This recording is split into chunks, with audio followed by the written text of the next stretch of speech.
First shot, oiled barrel.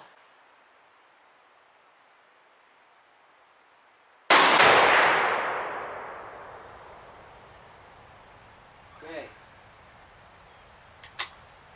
You can see that on the target.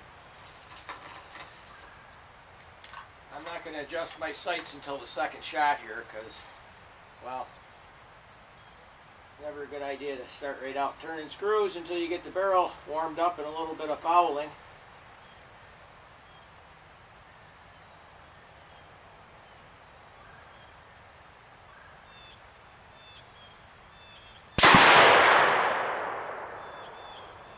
See that?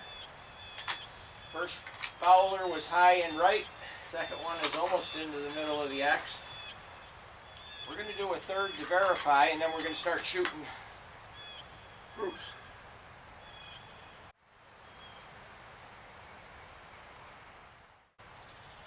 Right on the X, no wind.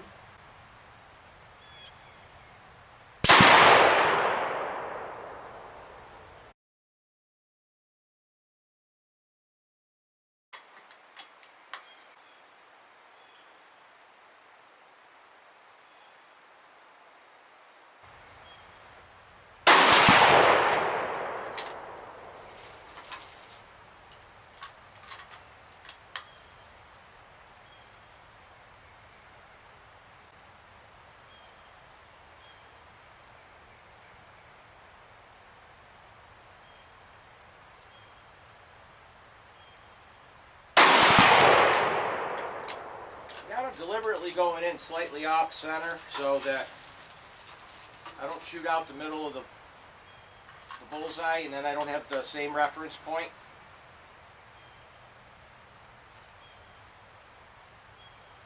Some string in here though.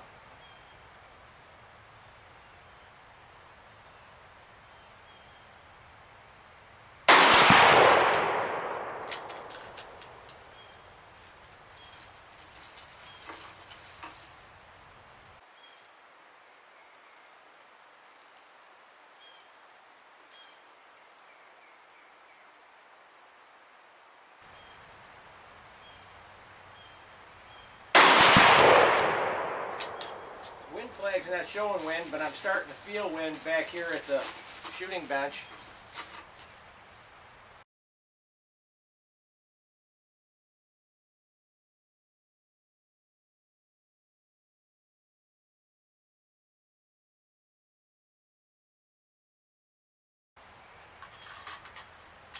Just a little. Left to right.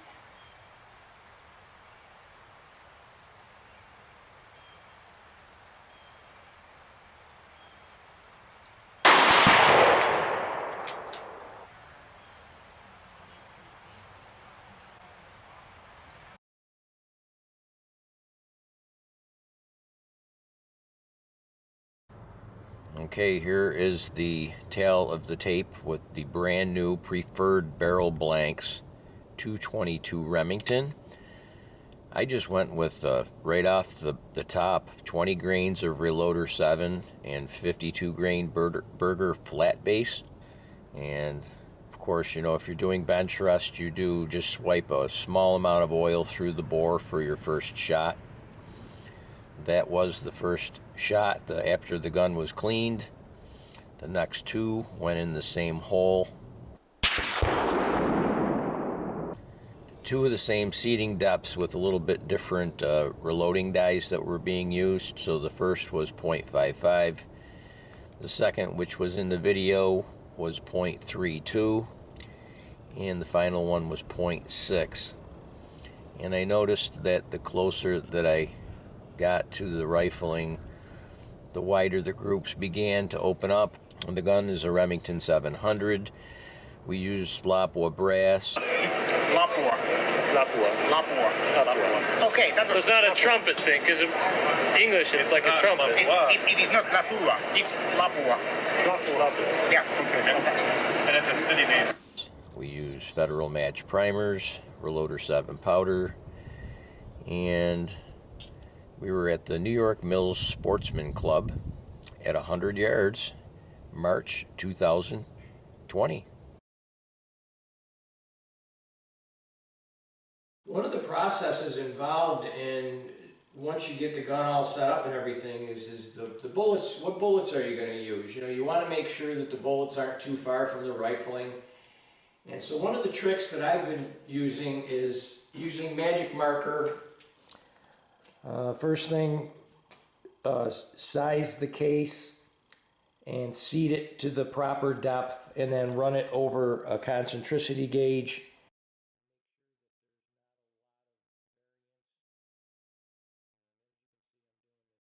Holding the camera with one hand and rolling the case with the other, but we have about a 1/1000th run out.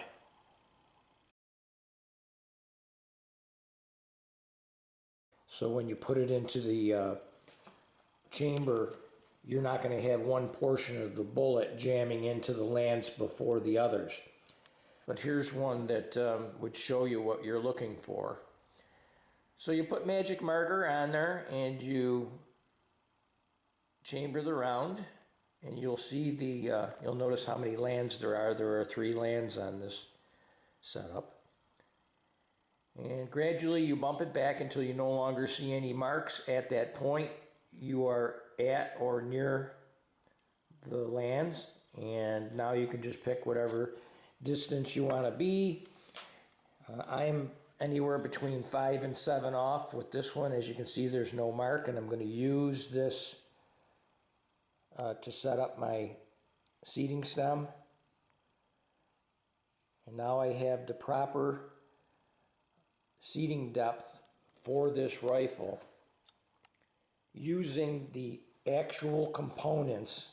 So how much bullet is left in the case neck? If you take the length of the case and you add the bullet length to it, and you subtract the overall cartridge length, you come up with 0.189. If you wanted to go down to the bare minimum, I would say a half a caliber would probably be the least that I would like to go, which is 0.112.